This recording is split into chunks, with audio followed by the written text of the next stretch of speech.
Amivi's last 4 birthdays were on work days. On those days, she would wake up, chase after motorcycles, and a long static sound from the projector in the classroom she taught. She taught film to 13-year-olds.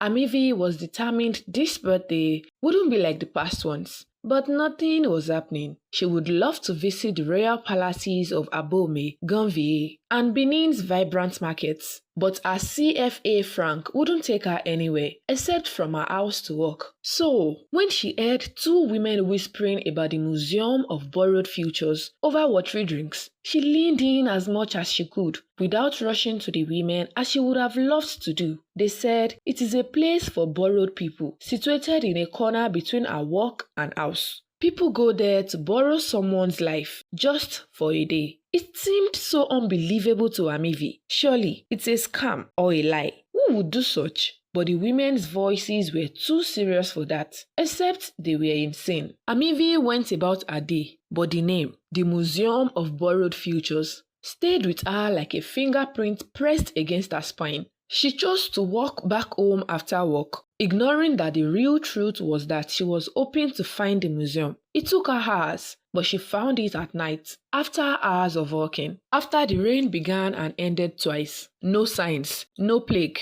just a plain green door tucked between a closed tailor shop and a cracked wall that smelled like smoke. She almost walked past it, would have, if not for the brass knocker in the shape of an open eye. When she touched it, the door opened on its own. The inside was silent, not abandoned, not magical, just still. Floorboards creaked. A soft light glowed overhead. There were no displays, no exhibits, just a desk. And behind it, a woman in a neatly pressed dress, her hands folded, eyes patient. "We have only one life available," she said. Amivi opened her mouth to ask how it worked, but the woman added gently, "It was volunteered." Caught between excitement and fear, Amivi turned to the door, planning to run out. "By a popular filmmaker," the lady ended. Amivi paused. She could simply stride out of the door, or she could live out her biggest fantasy of being a filmmaker. And for once, not be the rejected filmmaker, the film graduate that was never chosen,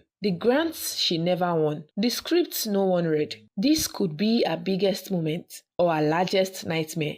Amivi turned back to the lady, smiling and saying, "How does this work?"